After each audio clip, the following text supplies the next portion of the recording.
Ni imetoka September 2019 2025, inaitwa The Lost Bus. Hii The Lost Bus ni movie ya 2025, imetoka mwezi wa 9 tarehe 19. Hii movie story yake kwa ufupi inahusu kwamba kuna huo mji ni California kama sikosei, lakini kuna miti mingi alafu kuna upepo, yani mvua haijanyesha muda mrefu sana kwenye huo mji. Kwa hiyo sasa kukatokea shoti kwenye hizi unajua hii minara mikubwa hii ikatokea shoti. Sasa katika moja ya vitu ambavyo vilikuwa kwenye ile minara ikaanguka chini, na chini kulikuwa kuna majani. Kwa mwisho wa siku ikasababisha cheche, hizo cheche zikapelekea moto kuwaka. Kwa ule moto ukawa unasambaa kidogo, mwisho wa siku ukasambaa kubwa. Afu ilikuwa ni mida ya asubuhi. Kwa asubuhi watu waenda kazini, wakaona, wakapiga simu sehemu za wanavyohusika, watu wenye wale ambao wana kazi ya kuzima moto wakaenda hadi ni watu. Kufika ni watu wanafika moto umeenea sehemu kubwa, kwa sababu ile ni sehemu kwa kuna upepo, yani ilikuwa ni hali hewa ya upepo mwingi. Na afu kwa kuna majani, kwa ule moto ukawa unaenea. Yani wale sasa wazima moto kufika pale wakawa wameshindwa kufanya nini kuzima ule moto. Ikabidi wafanye nini, watafute namna nyingine. Sasa kutafuta namna nyingine, ule moto unazidi kuspread, yani unazidi tu kuenea. Mwisho siku kafika mpaka kwa watu wanaokaa. Apart from that, kuna familia nyingine, kuna story nyingine director mtuonesha kwamba kuna huyu mbaba, yeye ni driver, ni basi driver gari la shule. Kazi yake yeye ni kuchukua wanafunzi, kupeleka wanafunzi, kuchukua wanafunzi shule, kupeleka nyumbani, kuchukua wanafunzi nyumbani, kupeleka shule.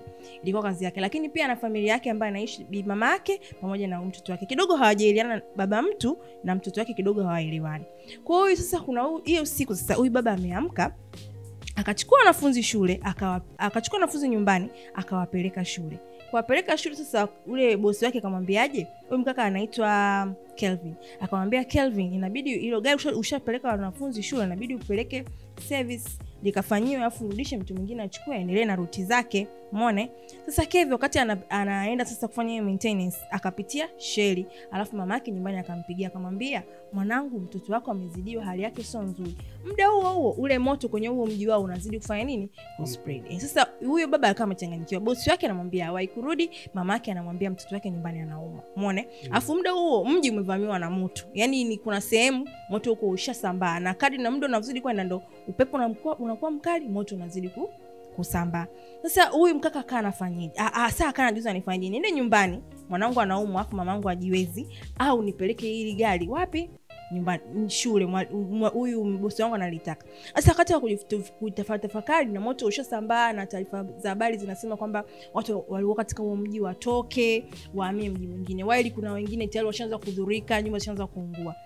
Mwisho siku ule bosi wake akapokea ripoti kwamba kuna shule nyingine tawi, yani maana hiyo shule kubwa kwa ina tawi, kwamba kuna wanafunzi wapo haja kuchukua wazazi wao, inabidi wachukuliwe wapeleke sehemu salama, kwa sababu ile sehemu pia moto unaweza kufanya nini ukafika. Sasa wakati yule Kelvin anajiuliza sasa niende nyumbani au niende kupeleka gari kwa bosi wake akaa amepiga simu amesema kama kuna mtu ana gari empty halina wanafunzi, please naomba wapitie wanafunzi katika kituo fulani, ukachukua wanafunzi wapo 23 uwapeleke sehemu fulani salama ambapo moto hautafanya nini, hautasogea. Sasa muda huo Keith akiangalia gari lake liko empty, watoto moto unakaribia kufika sehemu ambayo ulipo, mtoto wake nyumbani anauma. Kwa akasema nifanyeje? Mwisho siku akadecide kwamba bora ni wakati naenda nyumbani kwangu, bora niwapitie wanafunzi, niwachukue niwaache, then niende nyumbani mimi nikachukua familia yangu nikaiokoa kwenye moto. Akamwambia bosi wake, basi bosi mimi nitaenda kufanya nini, nitachukua au wanafunzi nitawachukua mimi nitawapitia. Bosi wake akasema sawa. Sasa wakati anatoka pale alipo anaenda kuwafuata wale wanafunzi wapi? Shule. Mwisho wa siku yale mawasiliano yakakata, sababu moto ulikuwa unazidi kusambaa. Yani kama nilikuwa ni mvua ya moto ulikuwa unazidi kusambaa, sababu kwa kuna upepo kwenye mji, kulikuwa hakuna mvua kabisa, moto ukawa unasambaa.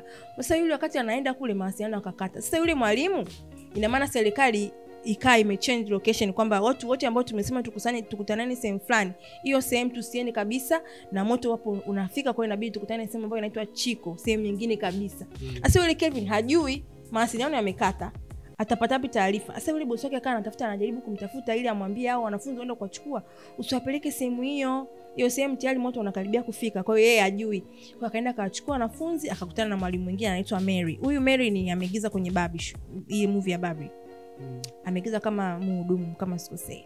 Sasa alipokutana na yule mwalimu akachukua wanafunzi. Sasa wakati wanaelekea hiyo sehemu ambayo wameambiwa waende for the first time, kuna foleni sio kitoto. Kila mtu anataka kujiokoa na moto. Yani kila mtu anataka kujiokoa na moto aondoke hiyo sehemu. Yani sasa ukiangalia ile basi ni likubwa.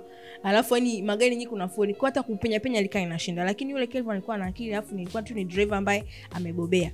Kabisa atafute namna. Akamwambia Kelvin, akamwambia yule Mary, hapa lazima tutoboe na tunapita. Sasa katika kuhangaika, mwisho siku akajikuta ametoboa, amefika hadi hiyo sehemu usika ambao wameambiwa. Kufika pale wamekuta moto wote ushaenea hiyo sehemu. Watoto wakaanza kulia. Imagine kwenye gari una watoto 22 na wewe mmoja na pamoja na matroni wao, jumla mpo 25, 24.